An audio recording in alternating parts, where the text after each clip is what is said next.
Obrigado, Pai, porque nós estamos aqui mais uma vez, mais uma manhã. E como é bom estarmos reunidos como família. Deus, eu sei que Tu tens algo para nós nessa manhã. Porque o Teu problema nunca foi falar. O problema é conseguirmos ouvir. Nós que somos tão inquietos, tão agitados, com tantos pensamentos, e Tu ainda insiste em nos falar. Mas Tu fala baixinho, para que a gente chegue mais perto. Por isso, Deus, nos leva para mais perto de Ti hoje. Que o nosso coração seja sincero. E que essa manhã, Senhor, seja o dia que Tu escolheu para nos transformar. Que os nossos olhos, ouvidos e coração estejam atentos a tudo aquilo que Tu tens para nós. Em nome do Senhor Jesus. Amém. Amém. Nós estamos estudando os 7 pecados capitais.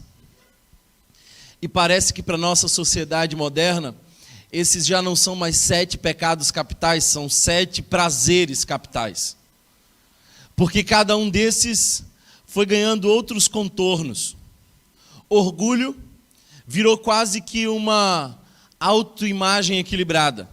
Porque, afinal de contas, você, quando tira Deus da história, precisa encontrar um outro Deus. E nessa geração da autoajuda, você é o seu próprio Deus. Inveja passou a ser definir objetivos e metas. A gente então essa tal da inveja branca apareceu entre nós, sentia vontade para isso, justificando um pecado oculto, silencioso. A gula ganhou contornos gourmet, mas a gente continua. Nos fez neuróticos pelas dietas. Nos fez, às vezes, até rechaçar algumas pessoas acima do peso, porque a estética é também uma manifestação da tirania da gula. Às avessas. Mas o pecado ainda está lá. E alguns pecados, eles mudaram. Para nós hoje, a avareza já não é um pecado. É quase que uma necessidade de segurança. As pessoas estão por aí dando cursos de como você poupar. Eu tive há um tempo um encontro com uma pessoa, um instrutor financeiro, por assim dizer, um consultor. E ele tinha uma planilha que me mostrava quanto que eu tinha que poupar para me aposentar aos não sei quantos anos. Eu achei aquilo tudo muito interessante e convincente. Eu só não sei se eu vou viver tantos anos. Eu só não sei para que eu quero uma aposentadoria sonhada, se eu posso viver o sonho agora. Thomas, mas muito cuidado com isso. Não, muito cuidado com o seu desejo de poupar excessivamente, porque você pode estar criando estratégias para não precisar depender de Deus. Qual é o seu conceito de sucesso? Quem que é bem-sucedido para você? Porque no mundo que fez da avareza a virtude, o bem-sucedido é aquele cara que tem. E ele tem, ostenta e protege. Você já percebeu que existe uma neurose nossa acerca disso? Parece que a filosofia de vida moderna é: eu preciso correr para ter. Depois, eu preciso lutar para manter. E agora, se não fosse o suficiente, eu preciso dizer que eu tenho. Então aí surgem os rótulos, a ostentação. Hoje eu queria falar sobre avareza. Mas eu quero falar do ponto de vista da palavra de Deus. E para isso eu queria convidá-los a ler comigo a primeira carta que Paulo escreveu a Timóteo. Nós vamos ler o capítulo de número 6.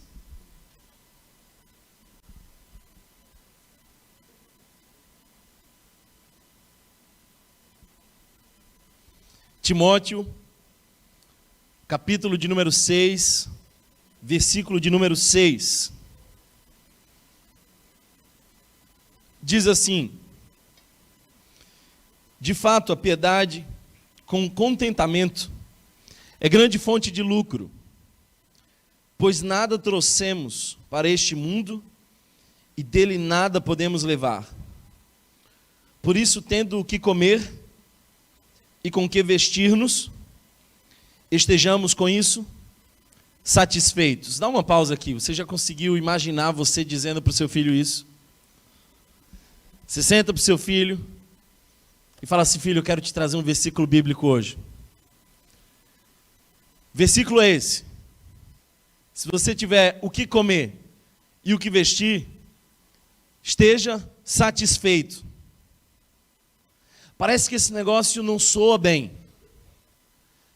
Parece que vai na contramão dessa filosofia moderna que diz que você tem que buscar sempre mais, ir mais longe, ir mais longe. Esse negócio não é um conselho que a gente diria facilmente ao nosso filho, convenhamos. Parece que essa não é uma mentalidade de riqueza. Se a gente avançar um pouquinho mais, o verso 9 nos diz: os que querem ficar ricos caem em tentação, em armadilhas e em muitos desejos descontrolados e nocivos, que levam os homens a mergulharem na ruína e na destruição. Pois o amor ao dinheiro é a raiz de todos os males.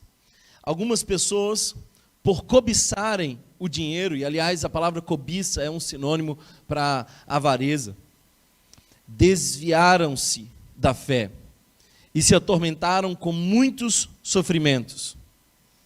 Você, porém, homem de Deus, fuja de tudo isso e busque a justiça, a piedade, a fé, o amor, a perseverança e a mansidão.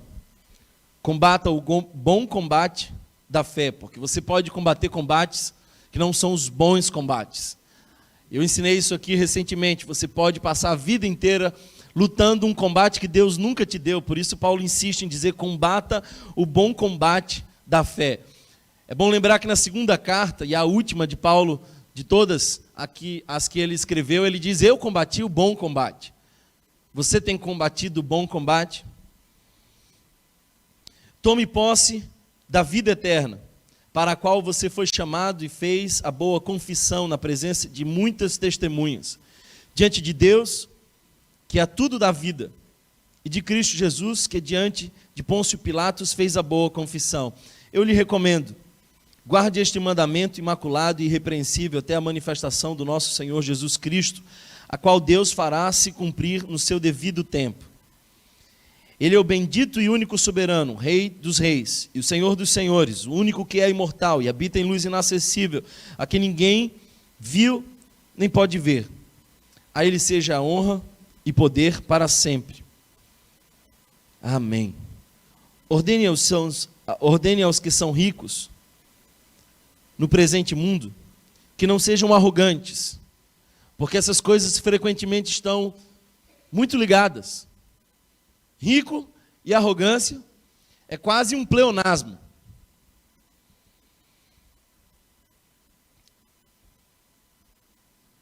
Nem ponham a sua esperança na incerteza das riquezas.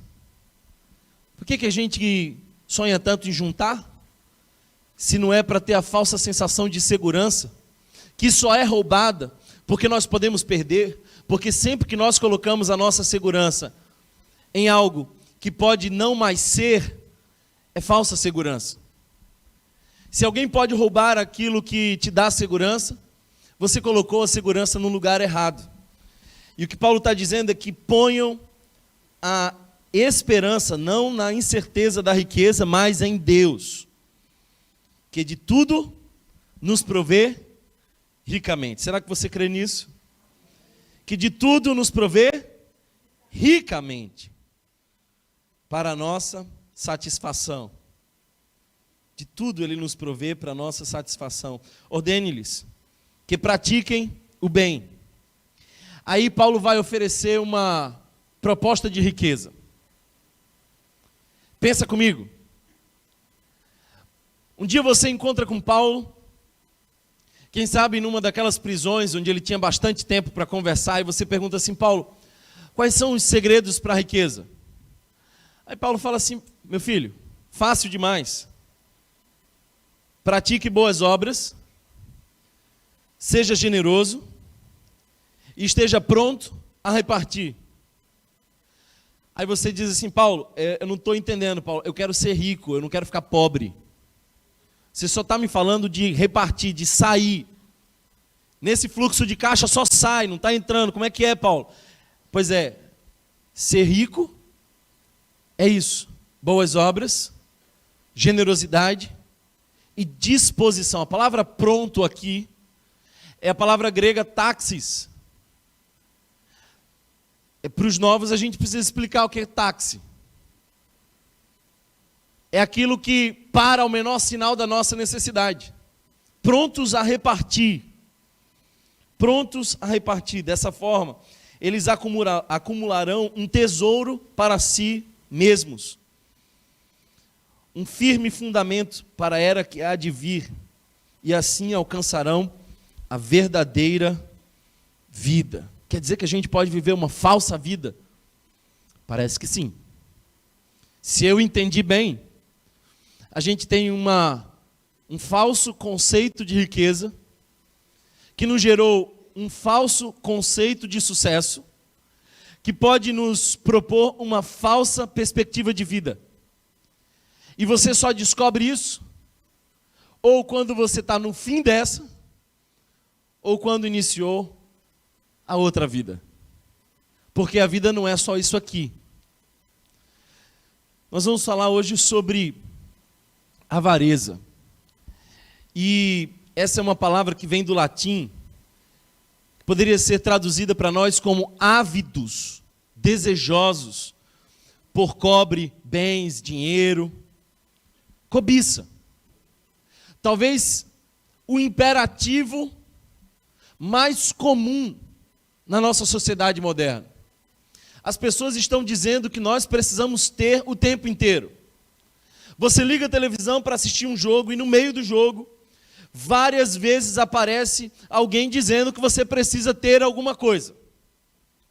Você tem que tomar alguma coisa, você tem que comprar alguma coisa, as propagandas, o marketing. E aí, se não fosse bastante, eles fazem os gatilhos de escassez.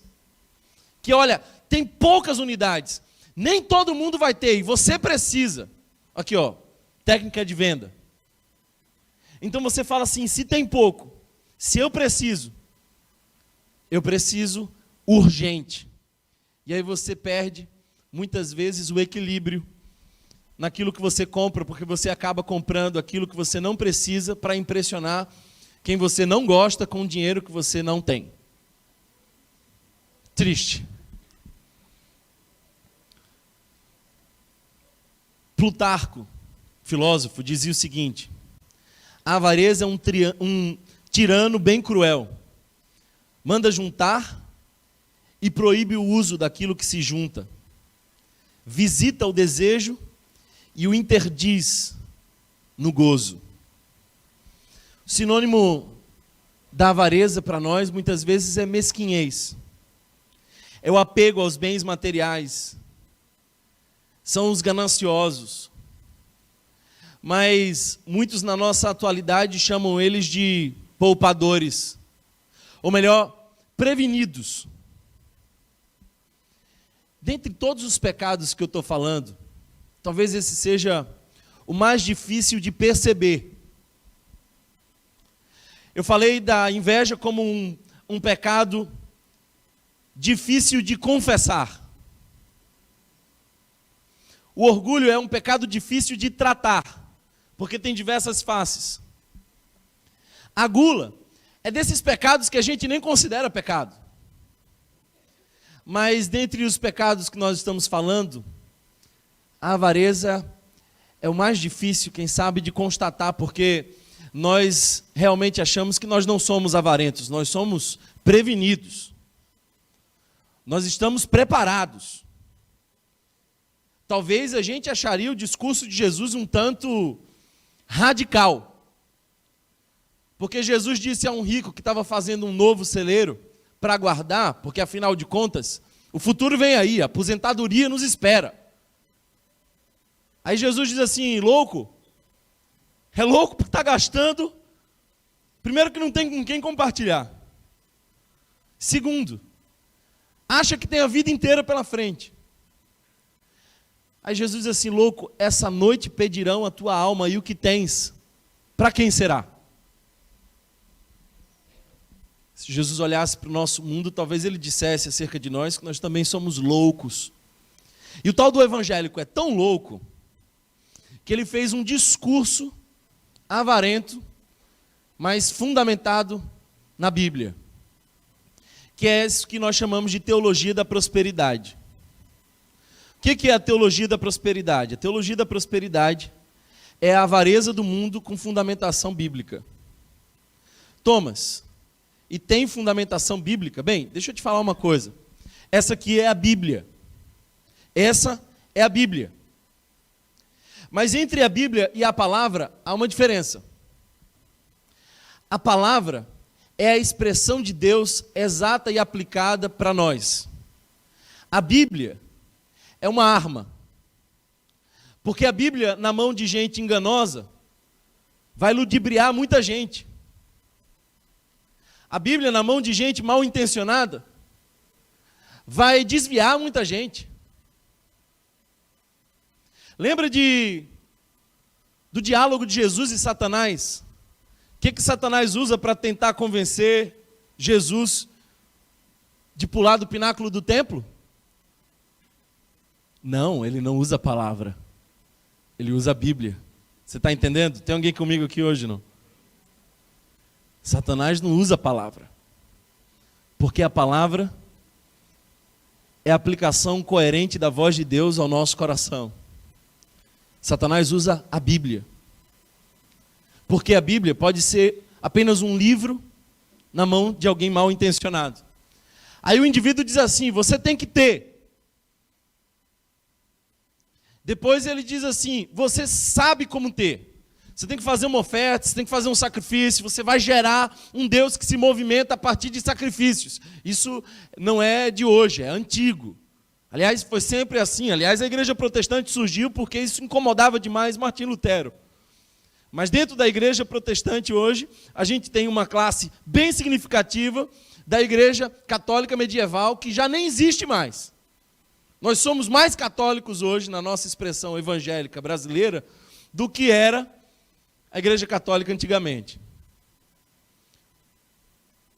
Aí se você dá a oferta lá, na campanha dos 318, você vai naquele dia 7 vezes, sexta-feira, 7 sextas-feiras, você está lá, aí você não recebeu, depois que você doou a oferta, aí você vai lá conversar com o pastor, fala assim, pastor, eu doei, eu vim, me sacrifiquei, não chegou. Não sei se é um problema nos correios celestiais, eu não sei o que aconteceu. Aí o pastor olha para você e fala assim, você não teve fé. Faltou fé. Você percebe que é só a ganância de querer usar Deus. Um Deus idolatrado é um Deus que ele é para o nosso consumo. A gente está mais interessado naquilo que Deus pode nos dar do que, de fato, em quem Deus é. Mas deixa eu te dizer uma coisa, a avareza também dá em pobre. Eu não estou pregando só para os ricos, estou pregando para todos. Porque a avareza faz do coração do pobre alguém insatisfeito porque não tem. E ele diz assim, se eu tivesse o carro que aquele cara tinha, e se eu tivesse essa posse, esse bem, essa casa. Então, o desejo manifestado já é a própria avareza. Por que a avareza é pecado? A avareza é pecado porque primeiro conspira contra a generosidade e contra a justiça. Por isso é pecado, porque Deus é um ser de toda justiça e generosidade. E a avareza conspira contra isso. Pensa uma coisa, o meu acúmulo pode ser a falta de alguém. Já está provado cientificamente de que o mundo não suportaria que todos tivessem um padrão de vida de alguém que mora Por exemplo, na Califórnia. O mundo não consegue produzir tanto assim.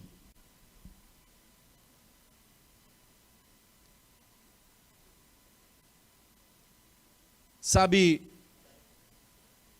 a ganância, a cobiça,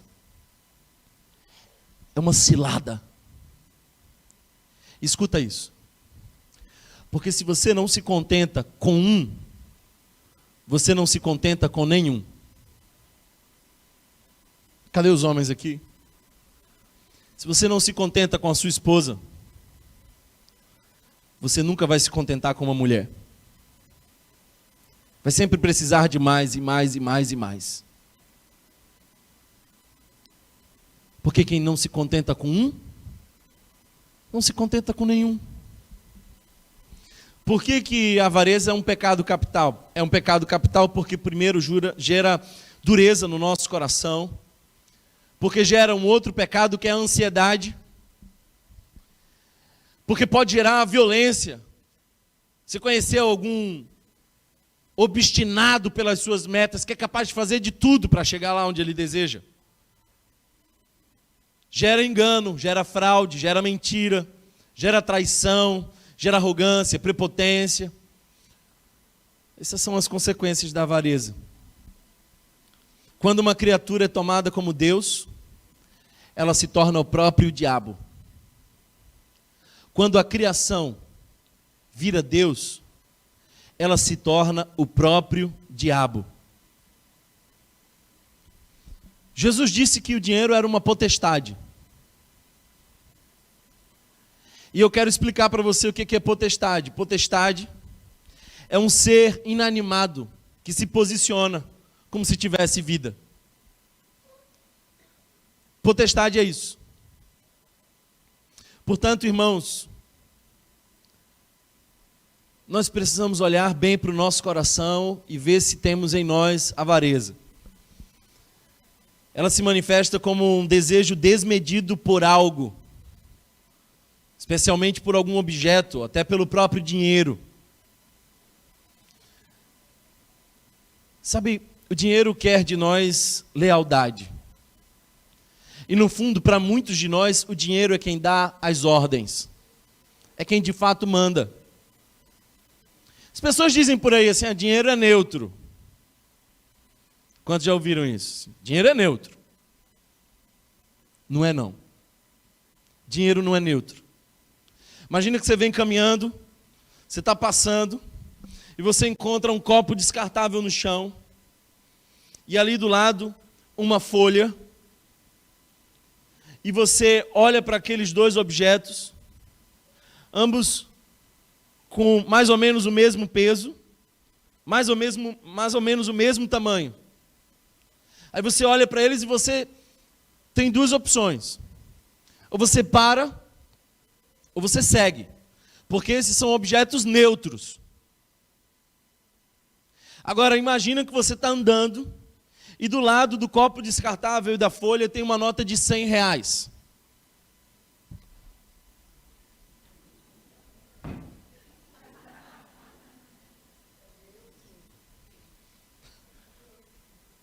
Não tem ninguém aqui, se eu perguntar vai aparecer dono.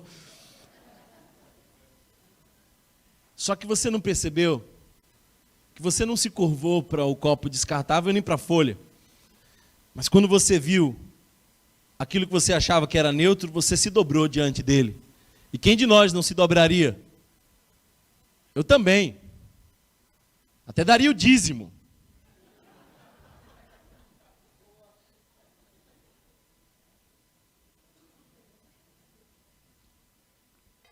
Dinheiro não é neutro.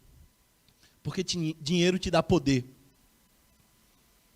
A folha e o copo descartável não dão, mas o dinheiro te dá poder. Por isso as pessoas dizem por aí que dinheiro não traz felicidade, manda buscar. Porque te dá poder. E você acha que daqui para frente você pode ir lá, e porque você tem, gera poder. Dinheiro te dá poder. Por isso ele não é neutro, ele é um papel que tem valor.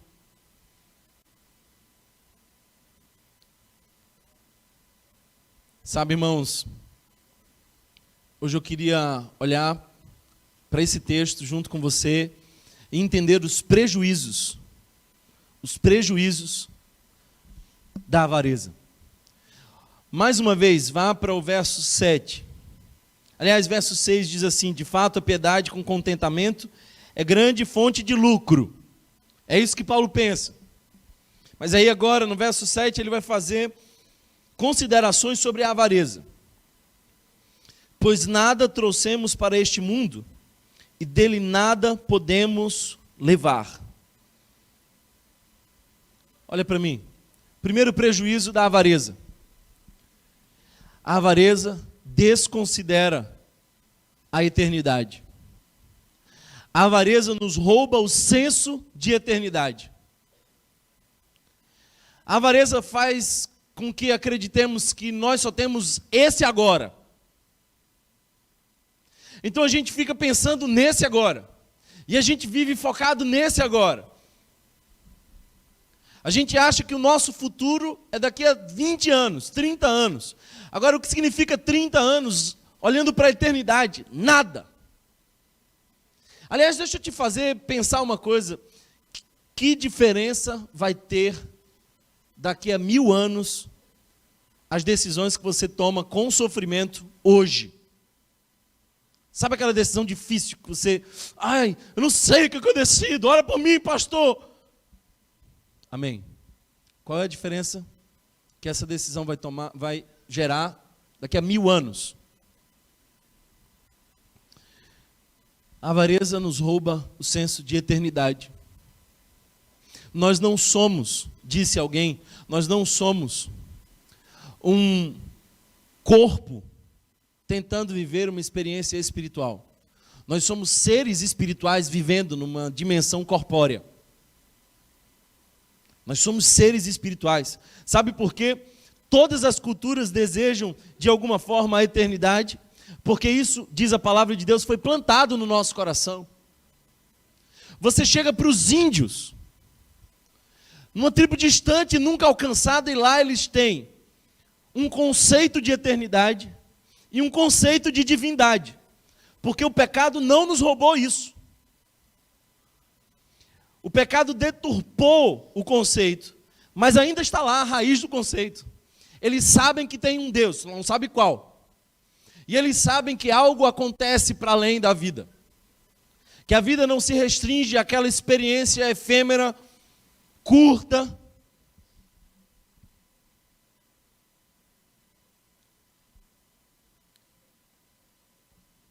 Estava lembrando hoje daquele filme A Lista de Schindler, que também é um livro. E uma das cenas interessantes é que no final ele olha para um relógio e ele pensa assim, se você não viu, ele era alguém que salvava judeus dos campos de concentração e ele fazia com que a sua riqueza ganhasse esse significado. Aí lá para as tantas, no fim do filme, ele olha para um relógio e ele fica pensando assim, esse relógio poderia ter salvo tantos judeus. Ele vai olhando para as coisas de uma maneira diferente, ele vai ressignificando. A avareza faz você olhar para si mesmo todo o tempo. Considera a eternidade, porque esse é um caminho para resolver a sua avareza. Eu já contei aqui, mas vou contar de novo. Uma experiência que eu vivi na Funase. Nós vamos à Funase e num desses dias que eu fui à Funase, o chefe da segurança falou assim, você não vai poder entrar e a sua equipe muito menos. Eu falei, o que aconteceu, meu amigo? Ele falou, olha, todo mundo está querendo matar um rapaz que está aí. Aí eu fiquei pensando, rapaz, eu já tive experiências onde um pavilhão quer matar outro pavilhão, um pessoal de uma certa tribo quer alcançar um outro gueto, mas eu nunca tinha visto todo mundo querendo matar um cara. Aí eu disse assim para esse cara, eu quero ir lá, eu quero conhecer esse rapaz. Aí ele falou, claro, pastor, vamos lá. Só que no meio do caminho eu perguntei, só um detalhezinho, o que esse cara fez para todo mundo estar querendo matar esse cara? me ocorreu fazer essa pergunta.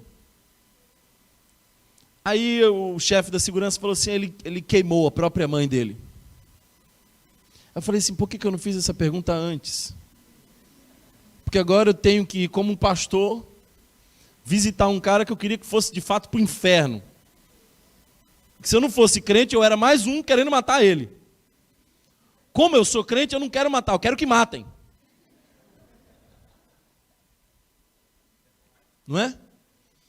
Aí eu já tinha dito que ia, para não ficar feio. Eu cheguei lá, o cara me abre a grade assim, eu entro. Inocente, irmãos, inocente. Entrei na grade assim, aí eu escuto a grade fechando atrás de mim. Eu falei, Jesus, em tuas mãos entrego o meu espírito. Só que quando eu olhei do lado, era uma criança. Era um menino de 13 anos incompletos. Sem uma perna. Porque aos 8 anos levou um tiro de .40 enquanto fazia um assalto. Aquele menino me olhou com fúria nos olhos. E eu fiz questão de me identificar logo, assim, eu não sou polícia não, eu sou pastor. E eu vim orar por você. Quando eu falei isso, aquele menino caiu num pranto. E ele falou assim, eu apanhava do meu padrasto todo dia. E um dia eu ouvi uma voz que dizia, queima a casa. E eu decidi obedecer aquela voz, porque eu achei que o meu padrasto estava lá dentro. Mas era a minha mãe que estava lá dentro. Orei por ele. Aí ele, no final, disse assim, eu queria uma Bíblia. Naquela manhã, eu tinha tirado uma caixa de Bíblias do meu carro. Eu sempre andava com Bíblia para doar, mas eu só tinha a minha Bíblia. E, irmãos, eu preciso dizer para vocês, porque eu falo com saudade. A minha Bíblia era especial. Ela foi comigo para o seminário. Ela pregava sozinha de vez em quando. Era a minha Bíblia, toda marcadinha. Sermões que eu anotava de alguns pastores para pregar depois dizendo que era meu. Tudo ali. Aí eu falei para aquele menino assim, olha, hoje eu não tenho Bíblia para te dar. Mas quando eu voltar, eu acho que eu trago uma Bíblia para você. Me despedi dele, encontrei aquele grupo frustrado, porque aquele grupo não podia entrar, e de fato não entrou. Aí lá para as tantas eu compartilhei com uma irmã, sempre tem uma irmã que você não devia falar as coisas para ela. Mas aí eu falei, inocente. Falei assim, você tem uma irmã, você tem uma Bíblia aí, irmã, porque tem uma pessoa aí que quer ler uma Bíblia. Aí ela falou assim, eu não tenho não, pastor, mas eu estou sabendo, esse menino pode morrer a qualquer momento. E tudo que ele quer, o último desejo dele é ler uma Bíblia. Ninguém vai dar uma Bíblia para ele. Eu falei o que um bom crente diria, eu falei assim, afasta-te de mim, Satanás. Mas não era Satanás. E eu comecei naquela luta. Eu vou dar um objeto importante para um desgraçado desse? Aí eu escutei a voz de Deus dizendo assim, você não pode ter o que você não pode dar. Porque aquilo que você não pode dar, você não possui, você já é possuído por essa coisa. Quando você já não consegue mais doar uma coisa, é você o ser possuído por esse objeto. Aí eu falei assim, tá bom, eu entendi, Deus. Chamei mais 2 irmãos comigo para garantir que eu não ia desistir no caminho. E aí eu comecei a fazer aquele caminho. Estendi a minha mão com a Bíblia de um lado, ele pegou de um lado, eu peguei do outro. Ele puxou, puxei de volta e me ocorreu a última pergunta. Você sabe ler? Porque aquela era a minha única saída, né? E ele respondeu assim, eu sei. Sim, eu sei ler. Aí eu disse assim, eu vou orar com você agora. Jesus, foi nessa Bíblia que eu aprendi a história do rei Manassés, que sacrificou os seus filhos, a deuses estrangeiros, que cometeu as maiores atrocidades, mas que foi perdoado por ti. Foi nessa Bíblia, Senhor, que eu aprendi que a graça não tem limites. Deus, fala com ele como tu falasse comigo. Entreguei aquela Bíblia e saí brigado com Deus. Você já brigou com Deus? Não? Eu já. E a gente tem umas conversas assim pesadas. Às vezes até acho que eu tenho razão. Aí eu comecei a dizer assim: Deus, que brincadeira foi essa? O objeto mais precioso que eu tenho para a pior pessoa que eu já conheci, que brincadeira é essa? Aí Deus disse assim para mim: eu sei do que você está falando, porque eu também entreguei o que eu tinha de mais precioso por pessoas que não mereciam como você. A avareza nos rouba a eternidade, porque a gente tira os olhos daquilo que Deus fez por nós e daquilo que nós vamos desfrutar. E a gente se apega como se só tivéssemos isso e só tivéssemos essa vida. Sabe, irmãos, no verso 8 nós vemos uma outra coisa interessante. O verso 8 diz: por isso, tendo o que comer e com que vestir-nos, estejamos com isso satisfeitos. Sabe o que eu penso? É que a avareza tem um grau altíssimo de exigência para contentamento. A avareza tem um grau altíssimo de exigência para contentamento. Perguntaram a um milionário americano do que ele precisava. E ele disse: mais $1. Sabe, irmãos, quando a gente liga a nossa televisão e a gente descobre que um político safado desses roubou uma verba de um hospital, a gente não está falando de alguém pobre. Ele pegou aquela grana e comprou um iate, fez uma viagem para a Europa, enquanto os pobres não tinham os recursos que viriam daquela verba que ele roubou. Mas como assim? Ele não precisava. Você também não. Você também não. Quantas vezes você comprou e não precisava? Quantas vezes você deu passos que te complicaram financeiramente, você nem precisava deles? Porque essa é uma ilusão. A gente sempre quer mais. É engraçado, irmãos, que eu tenho a impressão de que às vezes nós estamos vendendo a vida e não vivendo a vida. Porque o indivíduo ganha um aumento de salário, que era o que ele desejava, era o sonho dele. Aí ele diz assim: agora. Aí o que ele faz? Ele compra parcelado todo o sonho dele. E ele vai pagando as parcelas, e o indivíduo que antes do aumento, ele estava afogado, sufocado, respirando assim, por um fio. Adivinha só, ele continua respirando por um fio. Mas agora ele tem aquela televisão e aquele carro. O problema é que ele descobre que aquilo que ele achava que precisava, a nova casa, aquele novo carro, só gerou para ele um friozinho na barriga no primeiro dia. Depois ele começou a dizer assim: tá, então eu preciso de um novo aumento. Alguém está comigo aqui, não? Isso me faz lembrar, irmãos, o que Jeremias, capítulo 2, verso 13 nos diz. Porque Deus está incomodado com um povo. E Deus diz assim para o povo: meu povo cometeu 2 crimes. Qual é o primeiro crime? Meu povo me abandonou. Esse é o primeiro crime. Agora, qual é o segundo crime, que é consequência do primeiro? Meu povo me abandonou e cavou para si cisternas rachadas, que não retém água. Essa é uma figura, e olha, Deus é bom com esse negócio de figura. Pensa comigo. É uma piscina que nunca enche. Aí você bota mais água e mais água vai embora, porque ela está rachada. Isso é a não satisfação.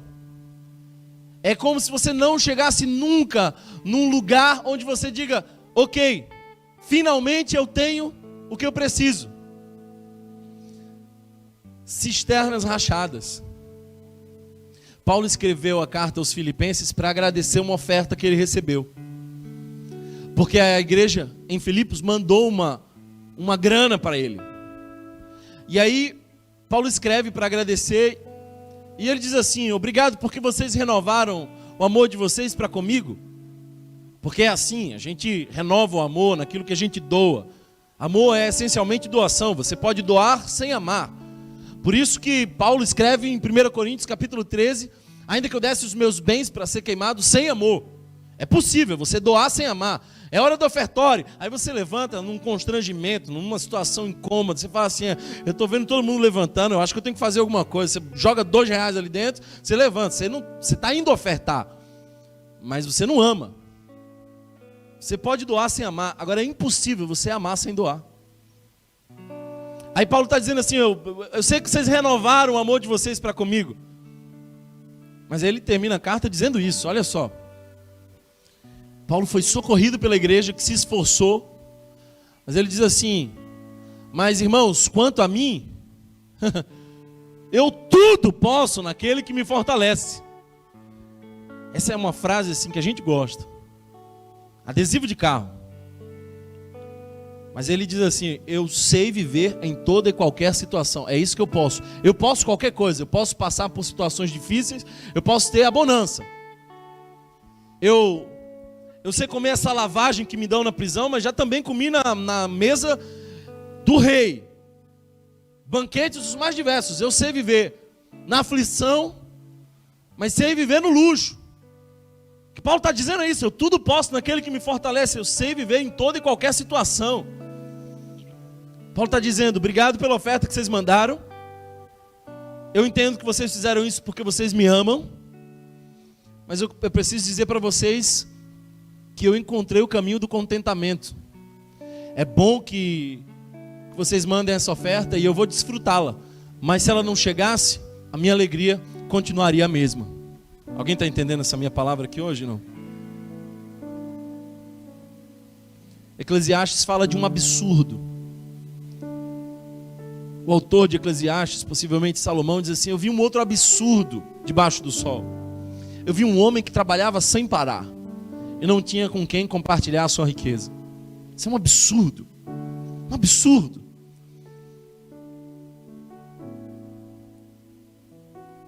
Porque a alegria só é completa quando é compartilhada. O que mais que a avareza faz com a gente? Se você avançar um pouco mais, verso 9 diz assim: os que querem ficar ricos caem em tentação, em armadilhas e em muitos desejos descontrolados e nocivos, que levam os homens a mergulharem na ruína e na destruição. Caem em tentação. Caem em tentação. Lembra de Geazi? Ele era um seminarista, um auxiliar de profeta. Aí ele vê uma cura milagrosa que acontece, porque Naamã, que tinha oferecido riquezas para ser curado, é assim que acontece na religião. Naamã achou que aquilo seria mais uma expressão da religião, então ele leva o que ele pode ofertar para Deus, para pegar o que Deus pode ofertar para ele. Aí o profeta diz assim: não, você pode voltar com essa sua riqueza aí, porque a cura aqui é de graça. Pode voltar com esse negócio aí. Quero nada dessa riqueza que você trouxe, não. Porque eu quero que você saiba que meu Deus não barganha com ninguém. Aí tá lá Naamã, curado, voltando com a riqueza. Aí chega Geazi, o seminarista do Oião, que ele viu aquele negócio. Ele falou assim: ó, eu tenho que ganhar alguma coisa aqui. Aí ele vai e pega escondido, cria um plano. Deus viu. Sabe o que acontece com Geazi? A lepra de Naamã passa para Geazi. Eu acho que esse negócio é simbólico, porque a lepra da avareza do mundo também tem passado para aqueles que deveriam ser puros pela graça, mas que estão em busca de algo mais para preencher essa cisterna rachada. Essa não é uma sensação só sua, de ver alguém prosperando e você fica pensando assim, e eu? O Salmo 73, aliás, foi escrito por isso. O salmista estava incomodado. Ele diz assim, quase os meus pés se desviavam, porque eu via a prosperidade do ímpio. Eu via a coisa dando certo para o outro, que nem merecia. O que a avareza faz com a gente? A avareza causa sofrimento e destruição. Verso 9 diz que eles caem em tormento. Levam os homens a mergulharem na ruína e na destruição. Sabe qual que é o medo? O medo de quem tem é perder o que tem. Isso faz sofrer. Aí o rico tem que criar diversas estratégias para proteger o que tem. Isso faz sofrer. Jesus conta uma parábola daquele homem que saiu a semear. E aí ele vai lançando as sementes. O público de Jesus estava entendendo tudo. Uma caiu num determinado lugar, outra no outro passarinho levou. Os discípulos não entenderam. Falei assim, Jesus, explica pra gente essa parábola aí. Aí Jesus começa a explicar, nem toda parábola Jesus explica, mas essa ele explica. Aí ele começa a dizer, essa ave aí que comeu a semente, isso é o diabo que vem e rouba a palavra. Jesus está falando que a semente do evangelho às vezes é roubada pelo diabo. A gente precisa inclusive orar, intercedendo para que as sementes que nós estamos pregando daqui não sejam roubadas. Mas aí ele continua e ele vai explicar que aqui brotou, mas morreu. Porque ela estava sufocada entre os espinhos. Escuta isso, porque pode ser o seu caso. Por que a semente que brotou morreu sufocada entre os espinhos? Que espinhos são esses que sufocam o evangelho? Que espinhos são esses? Jesus diz, 2 espinhos que sufocam o evangelho em nós: a ansiedade e a ilusão das riquezas. E eu não acho que é à toa que as duas coisas andam juntas. A ilusão das riquezas é para quem não é para quem tem. A ansiedade é para quem ainda não tem. O ansioso quer chegar lá e ter. Ele quer a proteção, ele quer a segurança. Mas a ilusão das riquezas é aquele que se iludiu, se fantasiou com aquele negócio. Isso são os espinhos que sufocam a semente que até brota. Eu vejo aqui muita gente que, ouvindo essa palavra, impactada, chora, se quebranta. Fala assim, pastor, a mensagem foi uma benção. O cara começa a vir um mês na igreja, aí no segundo mês ele vem 2 vezes, aí no terceiro mês ele vem uma vez só, e no 4º mês ele nem aparece mais. Por quê? Ansiedade, ilusão das riquezas. Ah, pastor, estou fazendo uma pós-graduação no domingo aí, eu preciso dar um upgrade no meu currículo, a coisa tem que andar. Sabe, meu filho, você está descansando quando? Não estou descansando, quebrou o mandamento. E por que você está fazendo isso? É porque eu acho que se eu fizer isso, eu vou ter uma vida melhor. Ah, então a tua provisão vem de você, pecado também. O que mais? Está comigo aqui? Não? Tem alguém comigo aqui hoje? Alguém pode dizer amém? Escuta uma coisa, você não paga as coisas com dinheiro. Você paga com vida. Como assim? Não estou entendendo. Ficou difícil. Você paga com vida. Não, Thomas, eu comprei com dinheiro ali. E como foi que você arrumou esse dinheiro? Ah, eu trabalhei bastante. Foram horas e horas. Suei, corri atrás, me esforcei. Perdi assim 20 dias desse meu mês assim para ganhar esse dinheiro. Ah, então foi vida. A moeda é vida. Não Venda a vida. Viva a vida. Alguém está comigo aqui hoje? Aí o texto diz assim, o verso continua dizendo: pois o amor ao dinheiro é a raiz de todos os males. Algumas pessoas, por cobiçarem o dinheiro, desviaram-se da fé e se atormentaram com muitos sofrimentos. Desviaram-se da fé. É isso que eu acabei de falar. Desviaram-se da fé. Tinha fé, mas foi tomando outros caminhos. Foi fazendo algumas paradas que não devia. Foi criando rotas alternativas. Por que a gente desvia da fé quando a gente é tomado pela avareza? Primeiro, porque nós não acreditamos na provisão de Deus e passamos a correr atrás da nossa própria provisão. Quem é que te sustenta? De onde vem esse pão? Esse pão que você está comendo vem de onde?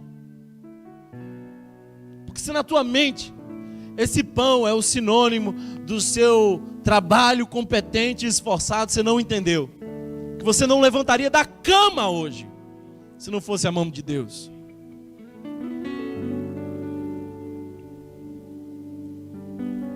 Desviaram-se da fé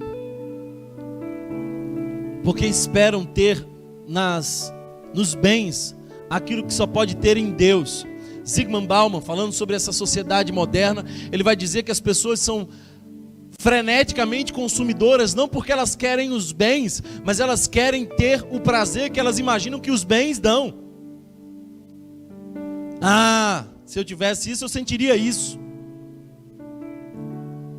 Essa lacuna de patos, de sentimento, esse negócio que está faltando dentro de você. Eu sinto um vazio, um negócio diferente. Aqui, eu queria resolver esse negócio. Acho que eu preciso comprar.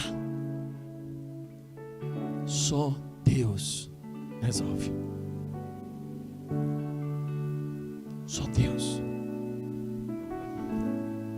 Então, mas o que a gente faz? Porque eu acho que esse negócio pegou em mim também. Essa lepra é verdade para mim também. O que eu faço? Generosidade. Porque generosidade é a verdadeira teologia da prosperidade. É o que Paulo está dizendo. Você quer ser rico? Boas obras. Pronto a repartir. Generosidade. Não é interessante? Que do ponto de vista humano, quando você se levanta, aí você põe R$100 nesse envelope e vem para cá. Aí você joga aqui os R$100. Aí você volta humanamente R$100 mais pobre. Você não pode mais contar com aquela grana, porque não é mais sua. Você doou, está R$100 mais pobre. Mas no Evangelho parece que você está mais rico. Porque Jesus está o tempo inteiro falando de um tesouro no céu e não na terra. Que tesouro no céu é esse, Thomas? Ah, eu tenho as minhas conjecturas. Por favor, não vai dizer por aí que a Bíblia disse isso.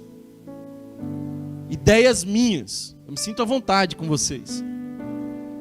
O que é tesouro no céu, Thomas? Eu acho que tesouro no céu é o seguinte. Você chega no céu, e aí quando você entra assim na fila de espera, tem uma pessoa que você conhece. Aí a pessoa olha para você: Ciclano, você por aqui? É, tô por aqui, você também, que bênção, irmãos. Já a gente entra aí na mansão celeste. Pois é, Ciclano, eu queria te dizer uma coisa. Eu não estaria aqui se não fosse você. Foram aquelas palavras que você me falou. Aí mais pra frente o diálogo acaba e um menino puxa você pela camisa e fala assim: ô, vem cá. Eu ganhei um discernimento espiritual aqui. Você não era da Igreja Rio? Sim. Você era aquele cara que doava para acampamento, não era não? Era. Doei algumas vezes para acampamento. Então, humanamente você ficou mais pobre quando você doou, não é? Foi. Eu estava naquele acampamento. E eu conheci Jesus naquele acampamento. E eu estou aqui porque você se desprendeu para causas maiores. Isso é riqueza. Isso é riqueza. E eu quero ser rico no céu. É vantagem. Porque a riqueza daqui nos gera insegurança para protegê-la. E a certeza de que passará. Mas a segurança no céu é eterna. E a minha riqueza estará em ver outras pessoas que conheceram aquele que enche a minha alma. Gente que desistiu das cisternas rachadas. O que é generosidade, Thomas? Generosidade é escandalizar o mundo do consumo e da competitividade. Recentemente eu comprei um Fusca. Nossa, você sabe disso. Aí às vezes eu estou no meu Fusquinha lá e eu penso que eu saí do jogo. Eu saí do jogo porque qualquer pessoa que quer chegar antes de mim, chega. Não é? Eu saí do jogo. Eu saí do jogo porque qualquer carro hoje é mais caro que o meu Fusca. Eu saí do jogo. Mas é interessante que todo mundo para no sinal e fala assim: ah, eu tive um Fusca. A minha mãe teve um. Eu falei assim: isso é riqueza. Estou ouvindo histórias. Generosidade é escandalizar o mundo do consumo e da competitividade. Você não precisa ter mais que ninguém. Você precisa viver com propósito. Generosidade é subjugar o Deus Mamon. Mamon é essa potestade que o dinheiro vira em nós. Aí quando você vai ofertar, você vai lá e fala assim: desgraçado desse mamon, tu vai virar semente para o reino de Deus. Tem alguém recebendo essa palavra aqui hoje, não? Ofertar é treinar a nossa alma para a generosidade. Então, mas eu quero ser generoso, como é que eu faço? Simples. Doe. Mas eu dou o quê? Doe tudo. Lembra da conversa do jovem rico que chega para Jesus e fala assim: Jesus, eu quero ter a vida eterna. Você cumpre os mandamentos. Isso aí é tranquilo, isso já cumpri tudo. Tá te faltando ainda uma coisa. Falta uma coisa. Doa tudo. Doa tudo. Porque foi isso que Jesus fez, ele doou tudo. E quando ele não tinha mais o que doar, ele doou ele mesmo na cruz do Calvário por nós. Nós somos alvos da generosidade do nosso Senhor Jesus. Nós precisamos de coragem para desapegar-se. Mas quem faz isso já recebeu o maior benefício. Porque melhor é dar do que receber. Quem aprendeu a doar com liberalidade, sem buscar algo em troca, já recebeu o poder de ser liberto da avareza. E essa é a maior bênção. Essa é a maior bênção. Generosidade é maior do que justiça. Porque justiça é aquilo que tem que acontecer. Vão te cobrar se você não fizer. Generosidade ninguém te cobra, você faz se você quiser. Generosidade é maior, portanto, que justiça. Generosidade, a Bíblia nos diz que é uma graça. Aliás, Paulo vai dizer que as igrejas da Macedônia suplicavam insistentemente a graça de contribuir. O que é graça, irmão? Quem pode me ajudar aqui? O que é graça? Oi? Favor imerecido. Então você passa num caminho e tem alguém ferido, machucado. Aí você vai, desce do seu cavalo e você vai entregar o vinho, o óleo, vai ofertar o seu cavalo, vai levar para a hospedaria. Aí quando você está fazendo isso, assim, alguém aparece e fala assim: você sabe que é uma graça, né? Oi, eu tô doando aqui, graça, como assim? Sim, é uma graça, porque você tem para contribuir, isso é uma graça. Tem gente que não tem. Então se você tem, você é um agraciado. Outra coisa, esse negócio que você vai fazer aí te humaniza e te salva da avareza. Então isso que você está fazendo é uma graça, porque é bom para você. É uma graça, você nem merecia isso, mas é graça. É voluntário. Generosidade é voluntário. Um dia uma irmã chegou para mim e falou assim: pastor, aqui na igreja eu não vejo aqueles envelopes com os nomezinhos assim, e que fica exposto assim para todo mundo ver quem deu o dízimo, quem não deu. Eu queria botar meu nome aqui. Eu disse: minha irmã, pode botar o seu nome, mas não vai fazer a menor diferença para a gente, porque eu não quero saber se você deu, se não deu, nem me importa quanto deu, nunca me envolvi com dinheiro nessa igreja. Então faz o menor sentido, quem deve saber já sabe, fica tranquilo. Ela falou assim: mas e ninguém controla esse negócio? Não, porque a gente não crê nesse negócio. A gente crê na generosidade. Generosidade é essa coisa que só o Espírito Santo sabe, porque foi o Espírito Santo que gerou em nós.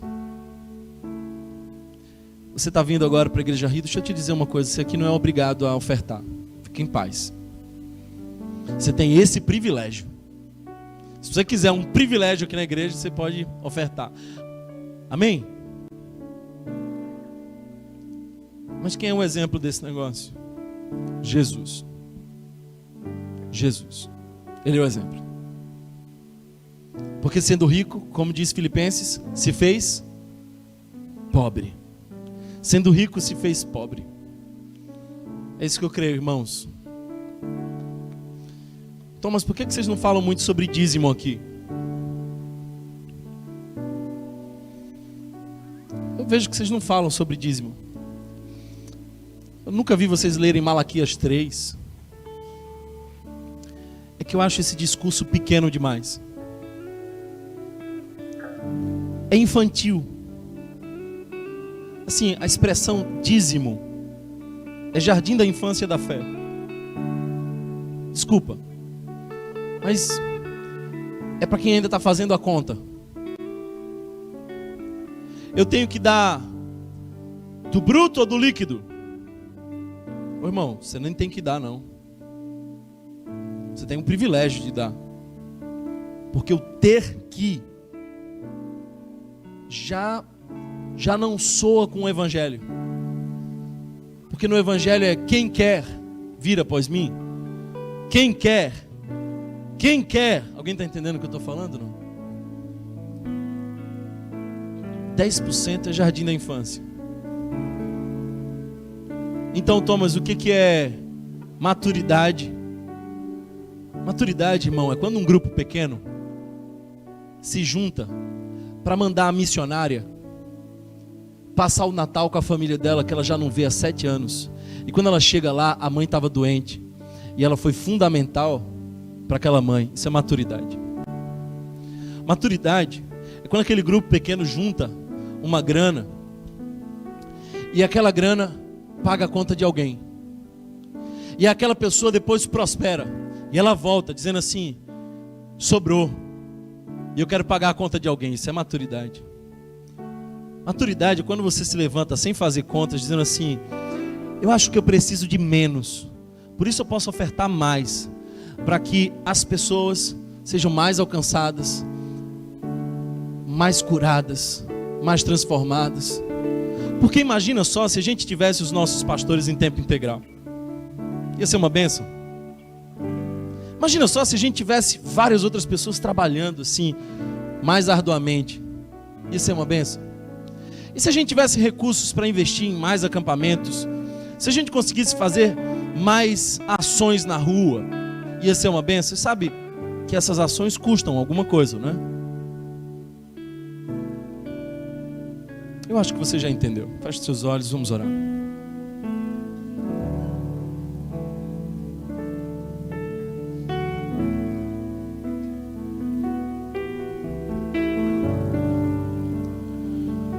Jesus, a gente quer sair dos discursos pequenos, daquelas contas mesquinhas. A gente quer entregar tudo, inclusive nós mesmos. E nós vamos fazer isso porque foi isso que tu fez. Deus, sem barganhas, nós queremos ofertar e subjugar o poder do dinheiro na nossa vida.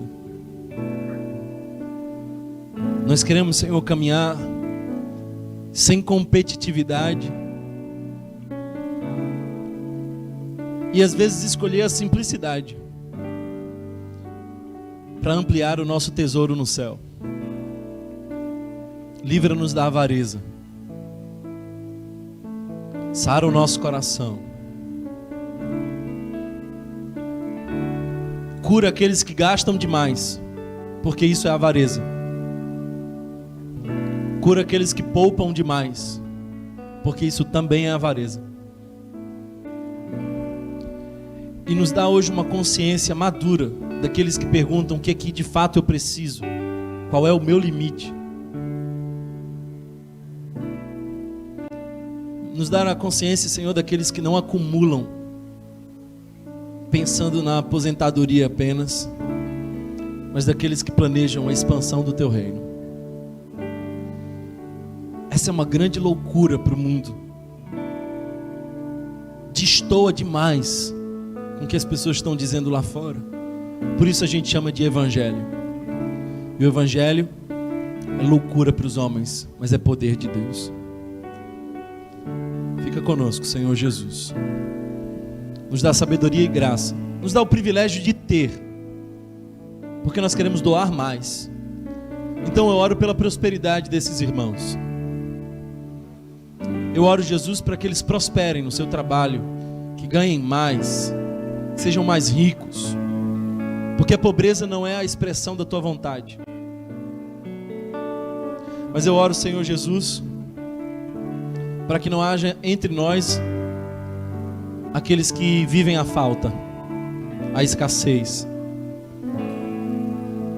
No Evangelho, nem todo mundo tem que ter igual, mas todo mundo tem que ter. Fica conosco, Senhor. Nos dá a Tua graça, a Tua paz.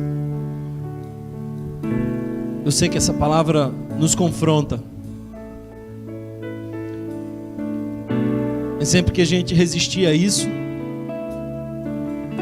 nos lembre que Tu nos deu o exemplo na cruz do Calvário, porque Tu entregou o que tinha de mais precioso, para que nós, que não merecíamos, desfrutássemos desse amor. Em nome do Senhor Jesus. Amém. Fica de pé.